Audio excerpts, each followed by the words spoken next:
All right. So we have weekend training. The first short retreat of 2022.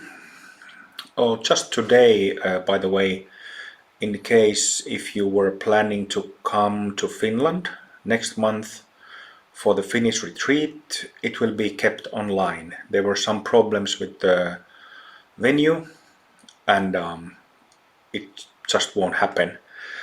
And those people who have registered and perhaps bought flights already, you or they can stay with me for the retreat in my house. I have plenty of space. But this weekend, I've spoken a few times during the last year. Next month it will be that I've had a year to get accustomed to my present state of mind. And well, it's been an interesting year. Quite a bit of learning. And in that sense, the journey has continued for me as well. Things that one can I've been able to notice after the perfection of 10th Bhumi, and then what I'm talking about is the integration between after the 10th has been purified, the mind stays clear, in clarity, in basic emptiness of all phenomena. And but then you have the connection of the non-physical mind and the physical body. So a couple of times I've spoken about this in Facebook Sangha, not really on retreats. And we've talked about this among those Sangha members who already finished their purification. So it has been interesting to what happens during our samsaric life is that mind is non-physical and the physical body is physical. So these are two things, but they are very closely related as long as we inhabit the physical body. So this means that if we have a samsaric mind like this, dang dang dang dang, doing all kinds of panic attacks and anxiety and greed and lust and fear, that's a big one. It has an impact on the physical body, on the muscles and cells. And the physical body remembers the samsara even though the mind is no longer in samsara. So, this is the reason some of you, I think, also joined the Dasha Mahavidya, the 10 Mahavidya empowerment I gave in October or November, a few months ago, exactly to work on this. We can work on it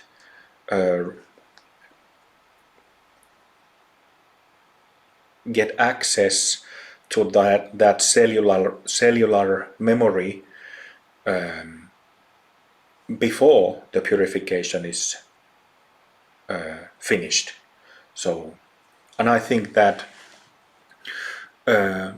Buddhist and Hindu Tantra, the deities have a different flavor. They are kind of like tuned in a different way. Sort of like I have guitars. So sort of like you have a guitar, but it's kind of built and tuned in a different way than some other guitar. So that's like Buddhist Tantra and Hindu Tantra. So they have different tunings, different flavor, different kind of power, different kind of effect, and that's why Dasha Mahavidyas, some Hindu deities have been useful in addressing those echoes in the physical cells, in the cellular memory. On the other hand, like in Buddhist Tantra, in Buddhist teachings in general are very focused on the mind. All Buddhist texts, teachers throughout ages are very focused on what the mind is, how it works, and how to remove self-based suffering. So why did I start talking about this? I guess I was just saying that, yes, the reason why I was talking about this is because a few times over the last few retreats, including winter retreat, I felt like now it's 6 weeks after the winter retreat, and I felt like mainly focusing on Ati Yoga. But it feels like I'm making like a, in a sense, making a full circle. So, I'm enjoying tantric practices again myself, and personally, I don't have a need to do tantric practices to gain more insight, but it has been kind of interesting to do some of the tantric practices and deity practices and hang out with some of the Mahasiddhas of the Mahasiddha family again, because I didn't do it for so long. To me, like taking almost a year off of tantric practice is a very long period, because I was practicing so many years and never skipped a day. Every now and then I tried to take a break from tantric practice for perhaps 1 or 2 days, but I just couldn't, because the stuff was ping on my face so fast. So I had to go back to practice pretty soon. And I'm sure you can relate to that. So if you haven't taken a break from tantric practice in a while, you can try, because those are good moments also. After you have built a what do you call it, practice routine, you have a solid foundation for your practice. Maybe you have X number of bhumis open and you feel some confident in your recognition in daily life. So you can try taking a break, see how it goes. See how many hours or days you manage without practices. It can be an eye-opener. The reason why I'm saying this is because it can be such an eye-opener when the creepy crawlies crawl back. It was for me like that. So yeah, this I am saying as an introduction for this retreat and the following retreats in March, and then finally spring retreat in UK in April, which is only 2 months away. It feels like only because we haven't seen each other, we haven't touched each other, hugged each other in 2 years, so 2 months feels like nothing, right? So what I'm saying is that I have very much enjoyed tantric practices again, and will also teach tantric practices, of course, give empowerments like this. I'm planning to give one this evening. Yeah, so that's what I was meaning to say. So the topic that I gave for this weekend is what you're already familiar with.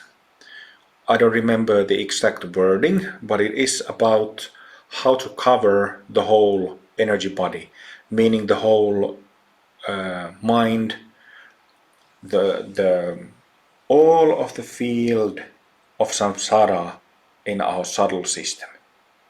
So this is what we will workshop this weekend in different ways. Really yank combing practice, tapping practice, and tantric practice, and studying the subtle body, really putting pressure. So nice to see all of you again.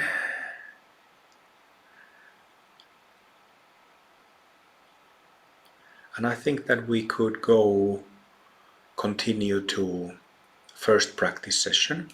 So I wrote a brief note earlier today to the Facebook event about a Longchampa's Amitabha empowerment. Longchampa's red Amitabha empowerment. So maybe a few words about that. Amitabha Buddha is the Buddha of light. What kind of light? Light of basic state, light of Buddha nature. Amitabha is a peaceful Buddha. I had this thought that I haven't really, well, perhaps you could say that I have emphasized the Buddha of compassion, Avalokiteshvara, in my teaching quite a lot over the years. But I kind of started, like I realized something simple the other day, which is that for many years I practiced a lot of Amitabha Buddha. Sometimes you might have seen me say that if there was no Pemako, I would probably choose Pure Land Buddhism as my practice, because it is very simple, and I have affinity, closeness with Amitabha Buddha and Amitabha Buddha's Pure Land, which is Sukhavati Devachen. Sukhavati in Sanskrit, Devachen in Tibetan. So the Sanskrit word for chosen ideal or chosen deity, it is common that tantrics, they perhaps because of previous connection, practice done in previous life, or perhaps the attraction comes from past lives, or perhaps you just kind of develop, you try different deities, you say the mantras of the deities in your daily life, and you somehow kind of just find one that you practice, or one or two, perhaps one peaceful, one wrathful, or one or two peaceful, one or two wrathful ones. And so it is very common in tantric teachings. In Rainbow Body Yoga we start with 12 different deities, as you know. But it is common that in Japanese Tantric Buddhism, in Tibetan Tantric Buddhism, they start with just one deity. Might be Avalokiteshvara, might be white Tara, that's really common, might be green Tara, that's also very common, might be Amitabha, might be Manjushri. Manjushri is the Buddha of wisdom and discrimination.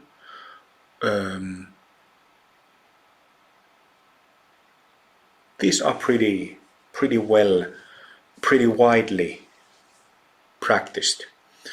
So the Sanskrit term for chosen ideal, chosen deity is Ishta Devata. Ishta Devata. And the Tibetan term for Ishta Devata is Yidam. Yidam. So, it is common that from the top of my head, for example, Garchen Rinpoche, who we sometimes have discussed in Sangha, his Yidam, his chosen ideal is Tara.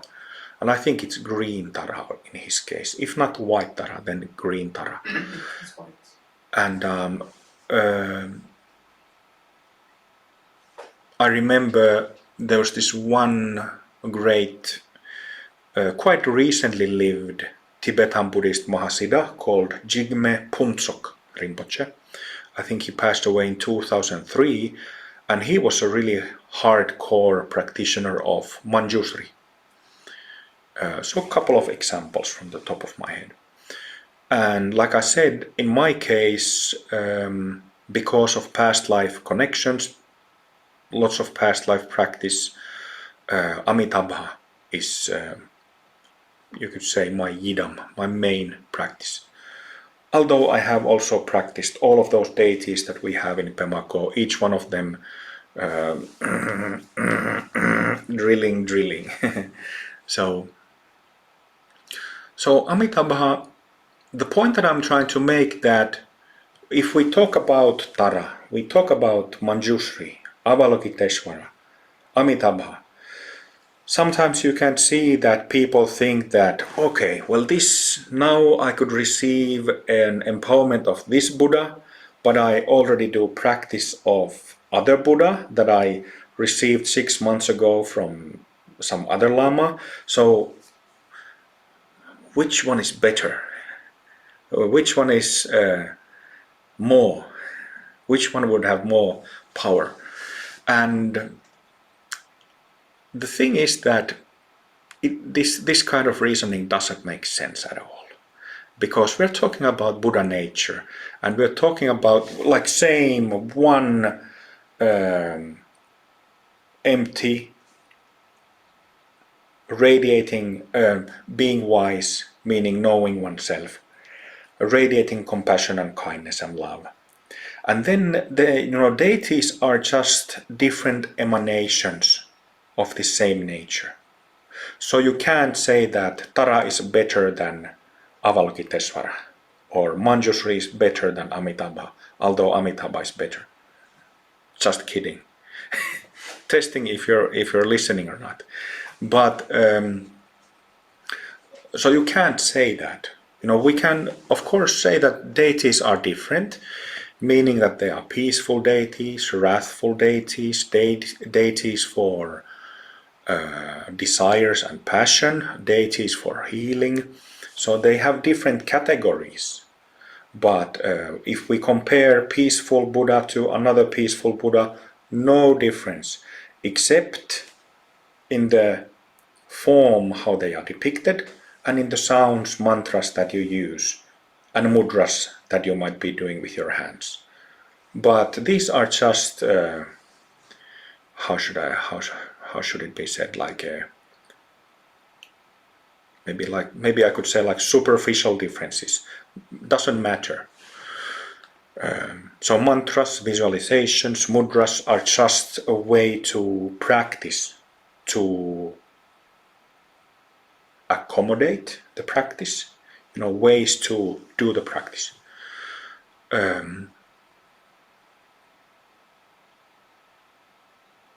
Yeah, so in this case, red Amitabha,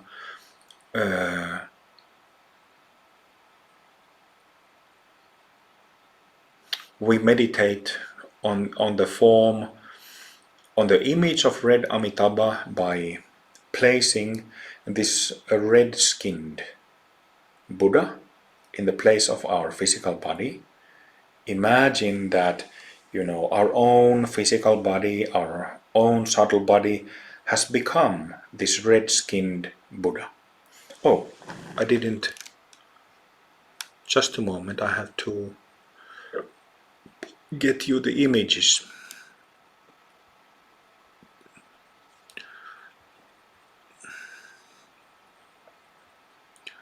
So these are just images that I googled before our session.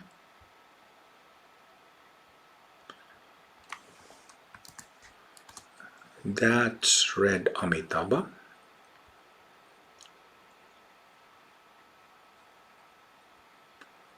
Then I'll also share an image of Longchampa. Longchampa. Longchampa is a Amitabha is a deity, not a guru, not a hasn't been a person in a human body, but Longchampa is a Mahasiddha, has inhabited physical body. So Longchampa is the guru from whom I received this practice, and that's why I'm mentioning him, and we will receive his blessings in the session. But anyway, if you take a look at that Amitabha,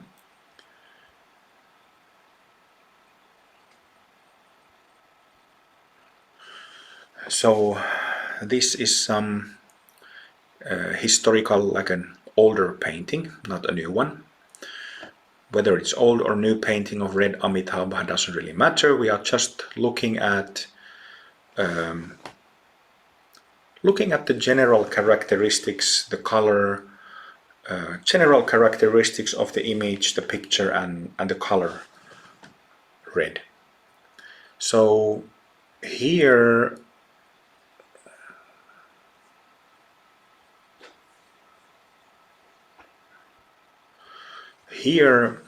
you can see a red-bodied Buddha in meditation posture, cross-legged.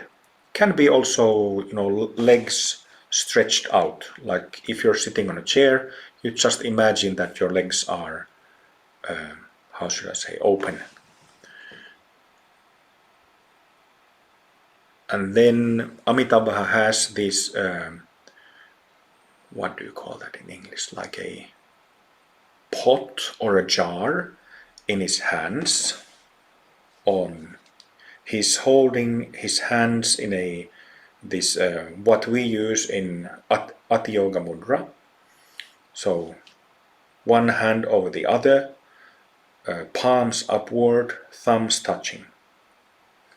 And then there's this, what do you call that in English? Like a jar or a pot, which is the symbol of spiritual wealth on his hands. But you can also, like I personally, I usually keep my hands over knees, so that is also fine. Just imagine that your hands are red, like the rest of the body. About the clothing, in this image you can see Amitabha wearing robes. I think that's like a what do you call that? Like embroidery, something like that. Like ornaments in his robes in golden color. But it doesn't really matter if we visualize the clothing like that, or if you want to visualize a nice shirt, a nice shawl,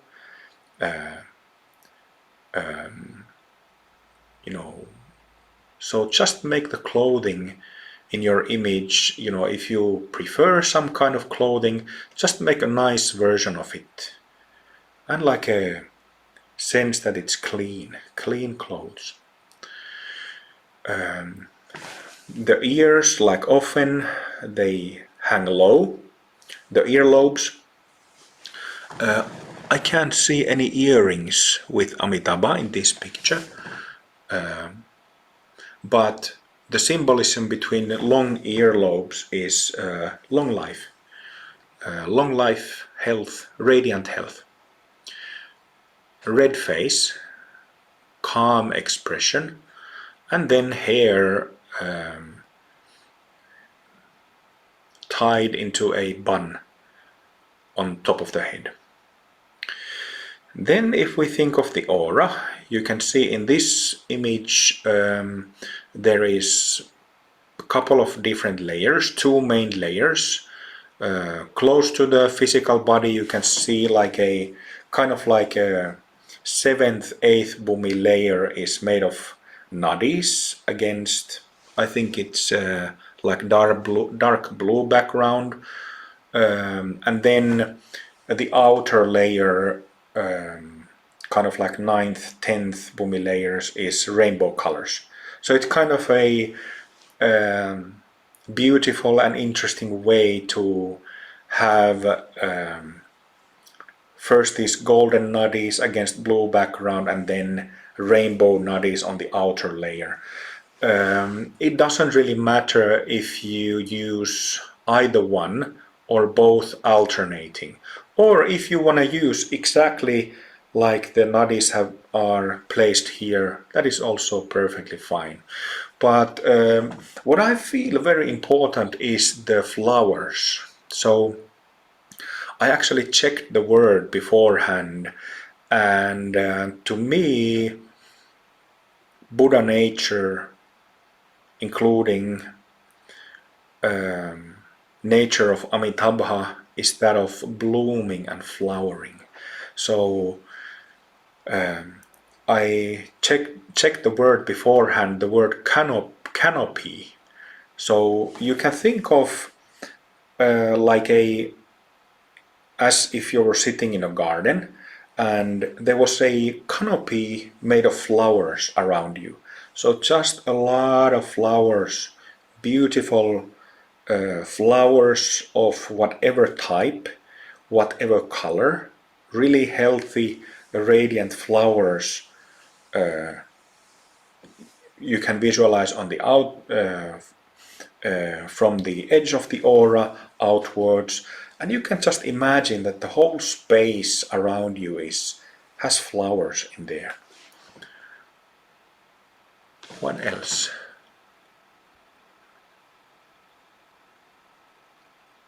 Here also a point, you have in this image the aura of the body is actually too small. It is usually too small in tantric art. It should be much bigger than it is here. As you can see, the aura here doesn't even cover his legs, his lower part, and there's the separate sphere, separate aura around the head, but it's really the same aura, and it's much bigger than that. I think they just try to save canvas in these images. But that's kind of a curious point that I've never seen like a properly depicted aura like it is in reality. So I hope that was enough. So just general characteristics. It doesn't have to be exactly he seems to have some kind of in his clothes, inside the robe he has some kind of a knot tied on his waist, and it doesn't have to have all these details. What is more important is to understand that we use the image of red Amitabha, or in some other practice of other deity that you're doing, we use the general image to get a sensation, to get a feeling of being Amitabha. So we just use the visualization as a key to a door. And then when we use the key, when we visualize and chant the mantra, then we feel ourselves becoming and being Amitabhas. But I'll say more about that during the practice. Maybe we can take a look of Longchampa's image as well.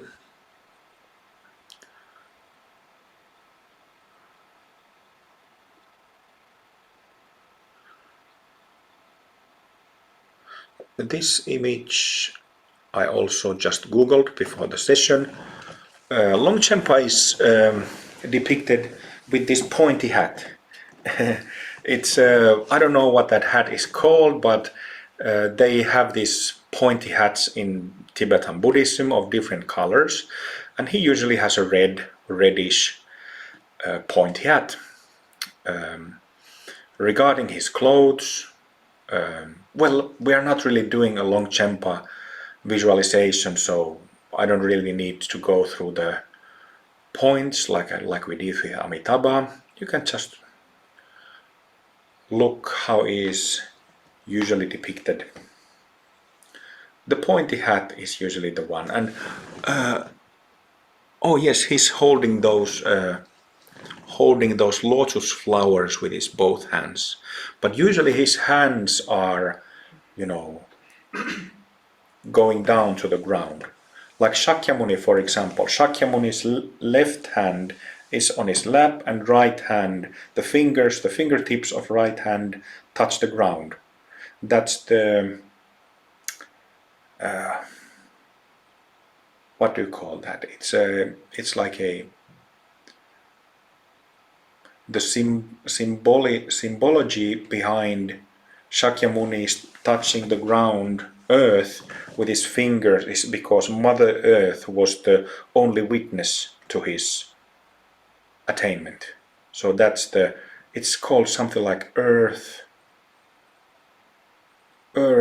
witnessing mudra or something like this. And then Amitabha, for example, Amitabha's hands are joined in this mudra.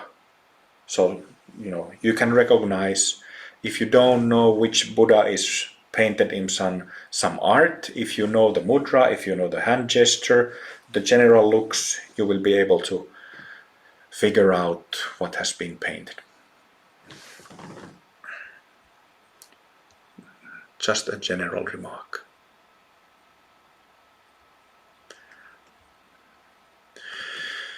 Oh yes, the mantra.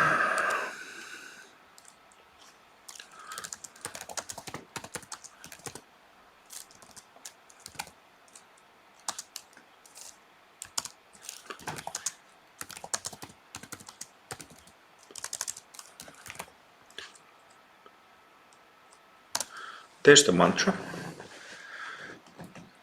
Om Amidewa Hri, Hri Amidewa Hri.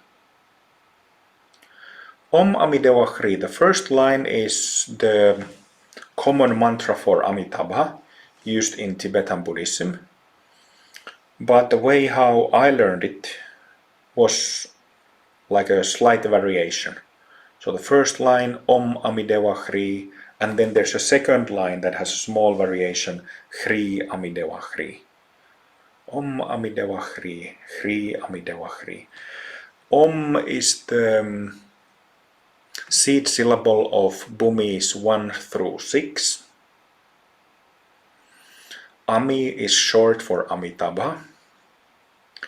Dewa is short for Dewa Chen, which is the Tibetan name of Amitabha's Pure Land. The Pure Land of Light and Bliss. You could say Pure Land of Happiness, Sukhavati.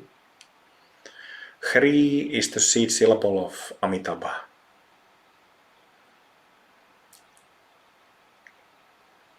Also like in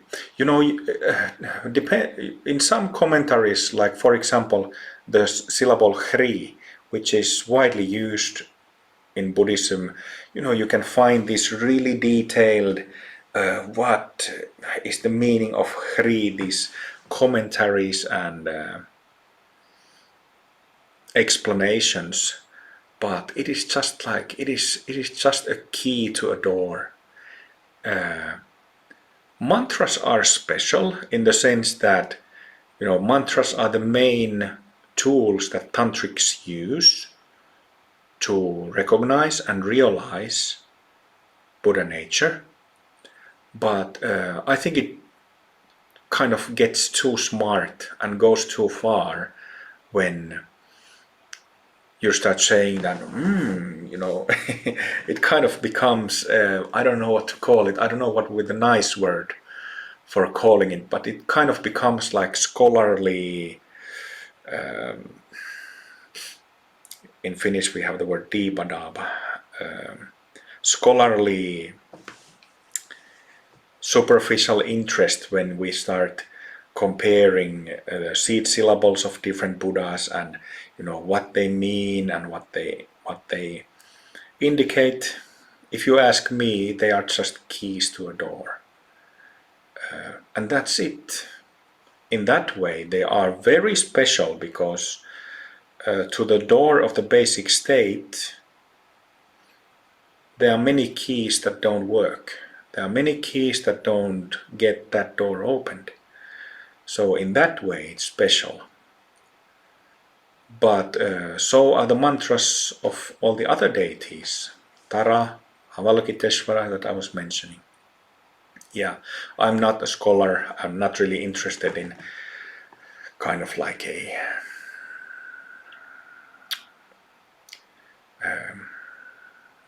I have no that kind of interest in this. What I'm interested, as you know, is just getting the job done. So the image and then the mantra. And in the practice, we will do a sitting practice. I will give you the empowerment and then we will do the sitting practice. But then, you can use the mantra just like other mantras in your daily life, chanting it in your mind, at moments coming back to it and kind of focusing on it, or at moments when you're occupied doing other things, you can just let it ring or play as if a radio playing in the background.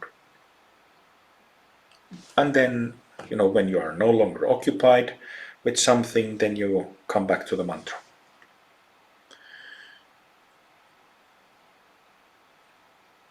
So this practice is very simple, which I think it's a plus, because if it was more complex, like if the mantra was half a page long, it would take you at least a month to first memorize the mantra. This mantra takes 5 minutes for you to memorize, if not even that. Same the visualization. If I said that you have to do the visualization in a very specific way, you have to visualize everything perfectly and be able to do this and that with the visualization. I'm sure, as lay people, we have limited time for practice, so many of you wouldn't practice. So that's why, Longchampa was smart to give very simple instructions, but it still unlocks the door, which is most important.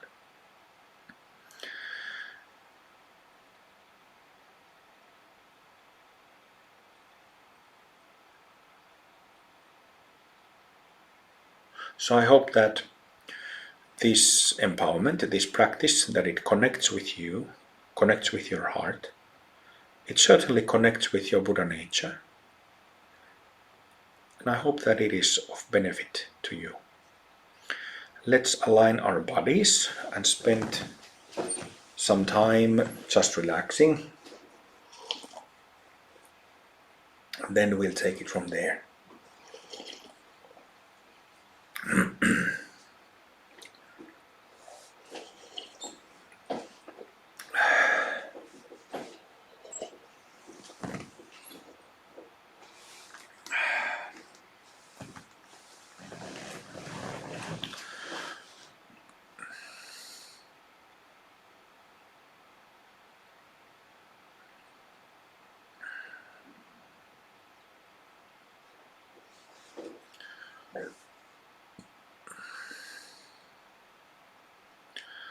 Relaxing the body, relaxing the soft tissues of the physical body, aligning the hard tissues. I don't know if you can call bones hard tissues, but aligning the bone structure. so that the body can sit with as little effort as possible. Effort meaning that, if the back is curved or curved either way, we need tensions that are unnecessary. But when the spine is naturally upright, neck elongated, head naturally resting on the backbone,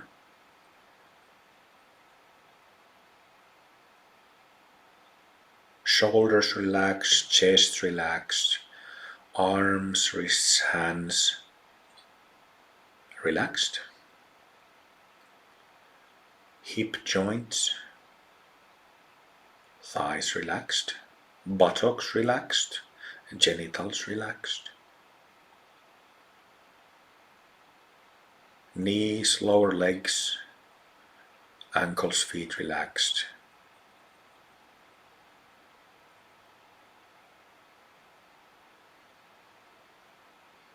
Very easy to just sit, kind of like a weightless position. That's actually it, if we aren't aligning our body in direct alignment with the pull of the gravity, then breathing becomes disturbed, and some muscles activate that wouldn't need to be active. So sitting upright against the pull of the gravity.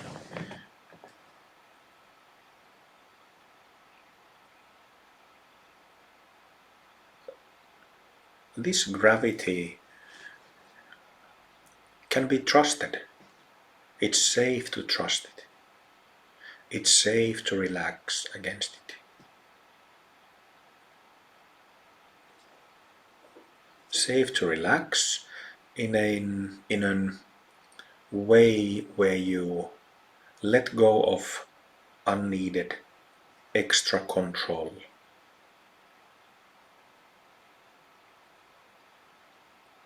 This is why I often say that proper relaxation is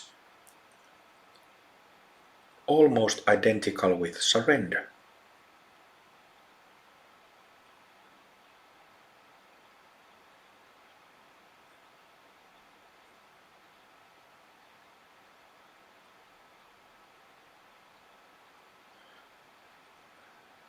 So as the skeleton bones are aligned, backbone aligned, very easy to just let the soft tissues, muscles, organs melt, become heavy, soft and heavy.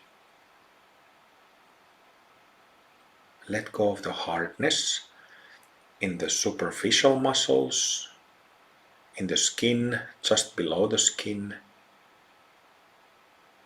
but also letting go of grasping, holding, tensing in the deep muscles. That's where the juicy taste of relaxation is, in the deep tissues.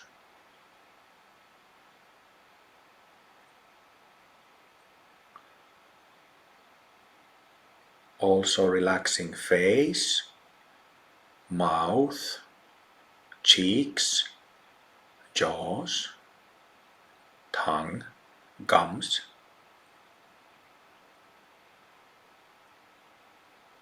Relaxing eyes, eyelids, muscles around the eyes. Relaxing brows, relaxing forehead. Relaxing scalp, back of the head, sides of the head, inside the head.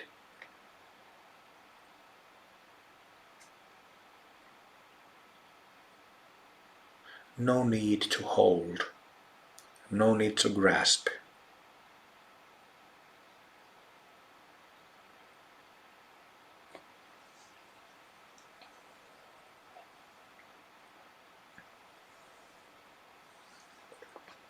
I would recommend you having your eyelids closed rather than open.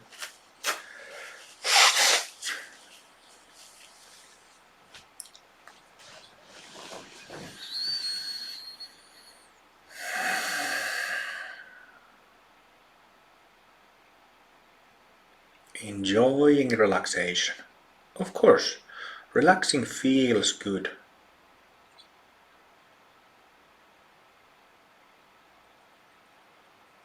And when it feels good, there is some element of a joy and bliss there.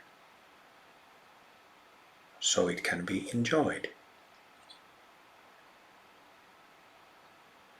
It is not a dry, dead state.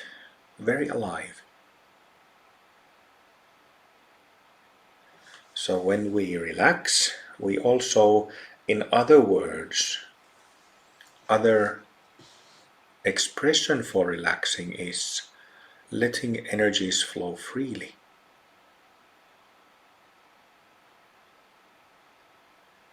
Letting the functions of the physical body, the organs of the physical body and the functions of the organs do their job without interfering with subconscious tension.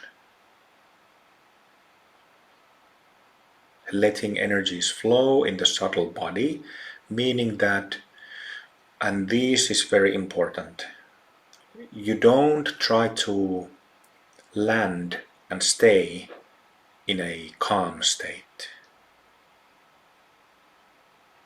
but you let that energy that makes up thoughts and emotions, all kinds of mental and emotional states, you let that energy flow completely unimpeded,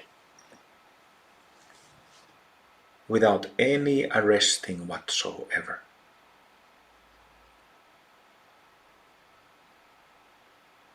It's a simple instruction that will changes people's lives if it is properly done.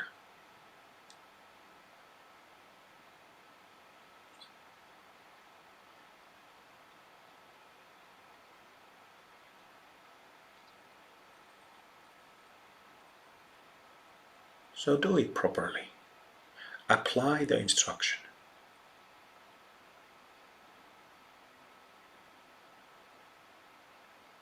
Softening, releasing energy into free flow. Relaxing, releasing, relaxing physically, releasing whatever circulation of different fluids in the body.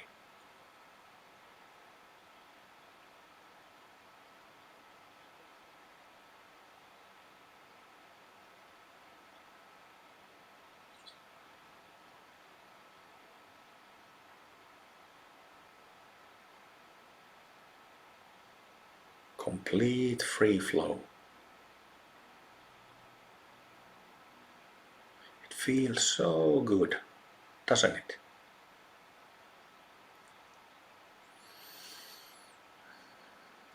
Don't grasp it. Don't take a hold of it. When you start noticing that, oh, this feels so good. It's like getting a massage in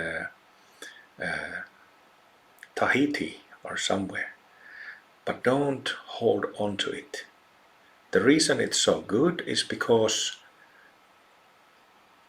there's no grasping. If you try to grab it, you ruin it. You ruin your Tahiti massage.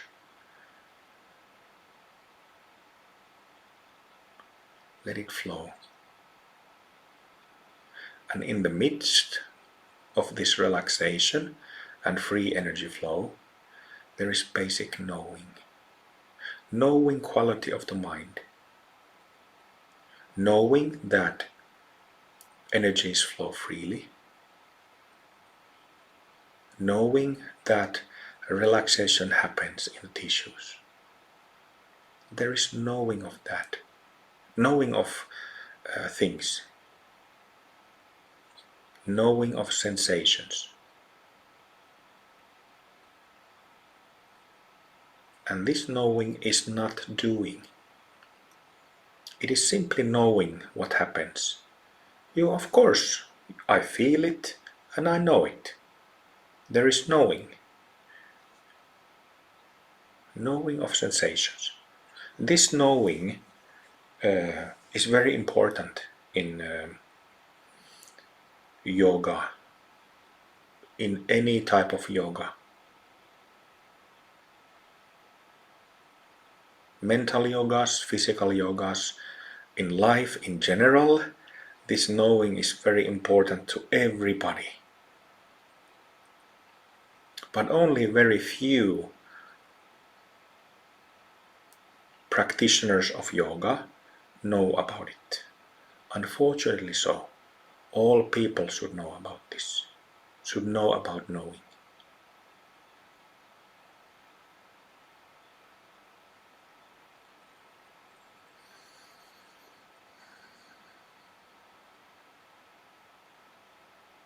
Because this knowing is a doorway.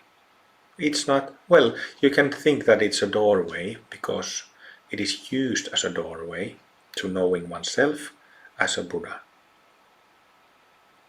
But in itself, it's already also the Buddha nature, awakened nature of ours.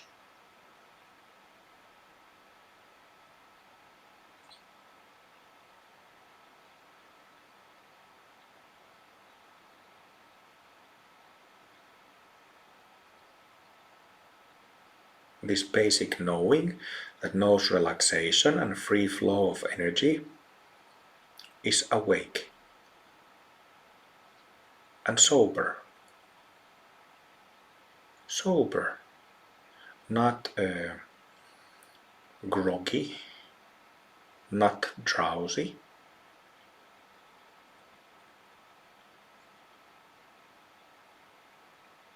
Not absent-minded, not distracted.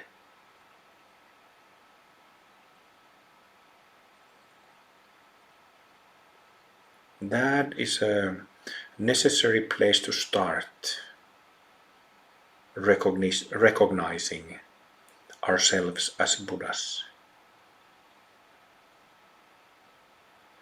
I often speak of the three basic characteristics of the natural state. One, knowing or cognizance. Two, aliveness. I could say two, aliveness, liveliness, compassion, love. And three, groundedness, settledness.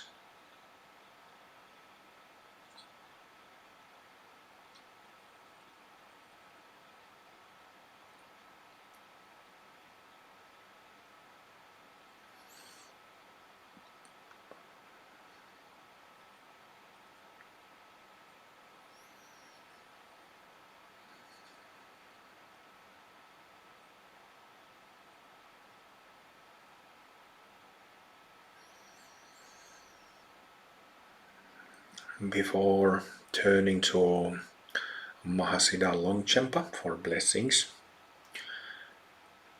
let's generate compassion, which means that bodhicitta, compassion is an exercise in maturity, kind of like psychological maturity, which directly breaks our self-centered views and habits and preferences. Because we are concerned about the happiness and spiritual welfare of all sentient beings.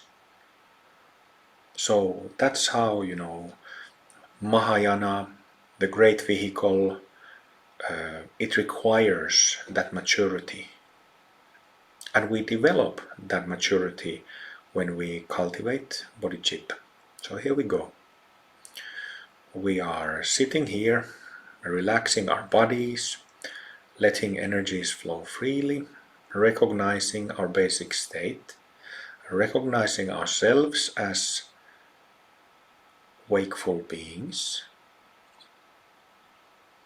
to attain complete realization, Buddhahood, for the sake of all sentient beings, in order to benefit others, help others,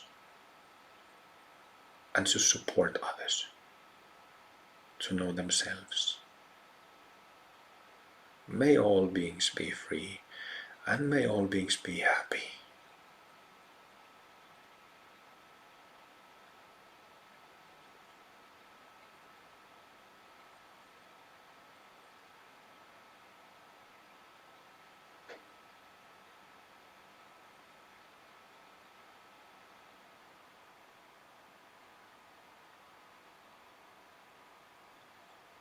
And it stretches the subtle body open, just like if we have tense muscles after a workout, tired muscles, and we do some physical stretches, we get this elasticity back. Same thing here, in the subtle body. Our subtle body, made of channels and centers, stretches open.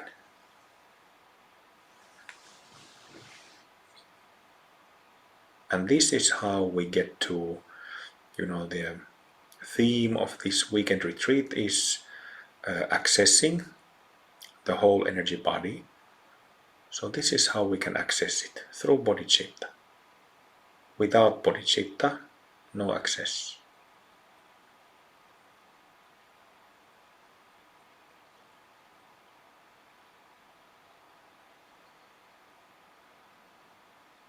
For the sake of all sentient beings.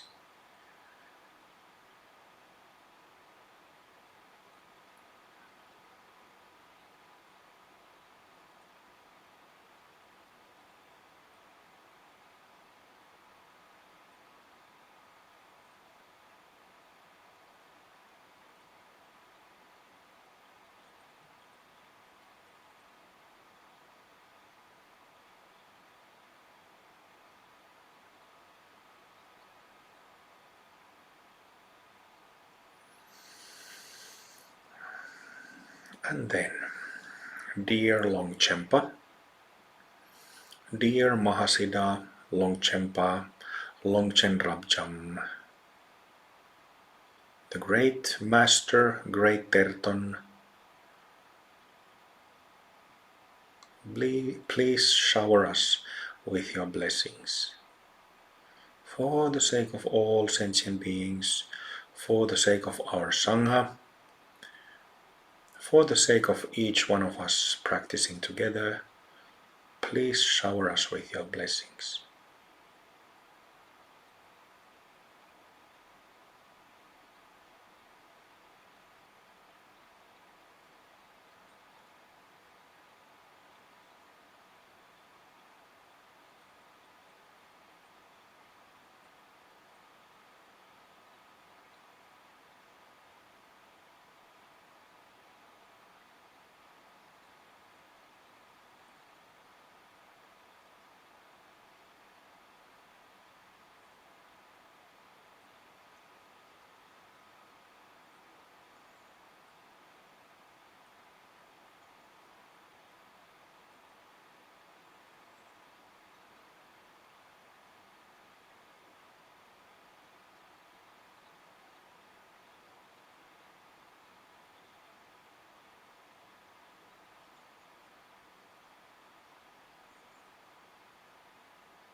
Feel the shower.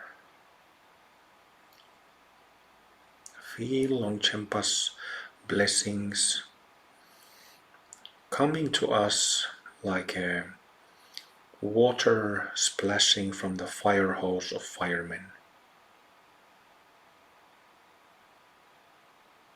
And take it in. Relax into it. Surrender into it.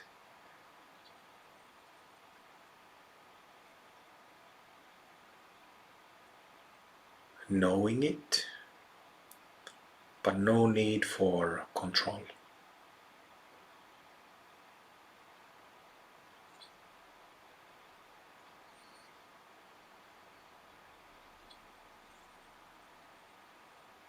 Just feel it.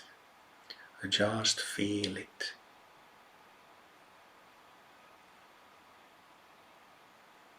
In the bones, in muscles, in your whole being.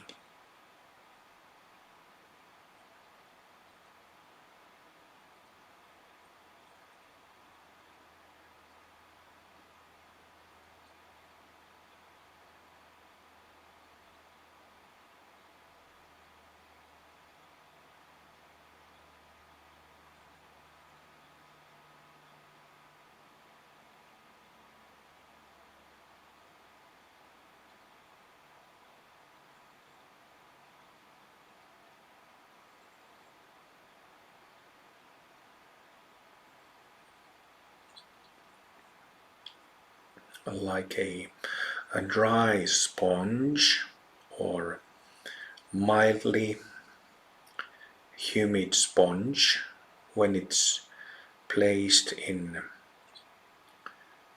rain or in the humidity of rainforest, it gets soaked.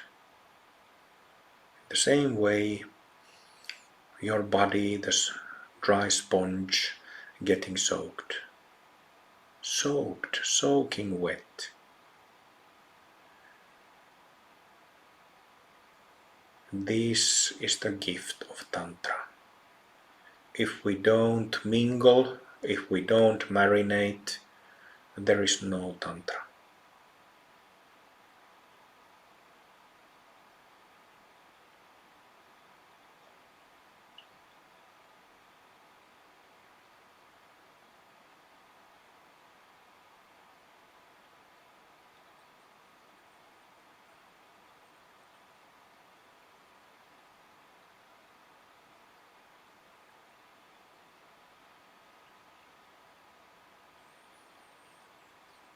If you notice that some areas in your body, muscles get tense, relax again. Relax face, relax eyes, relax ears, relax back of the head, neck, throat, chest, shoulders, stomach, lower back, upper back. Just relax again. Apply, apply, apply.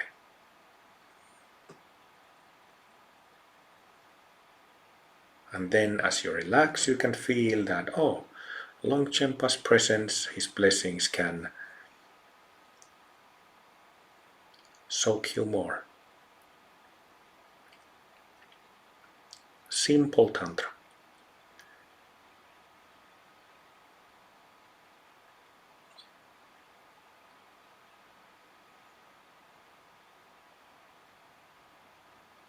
Simple but essential instructions.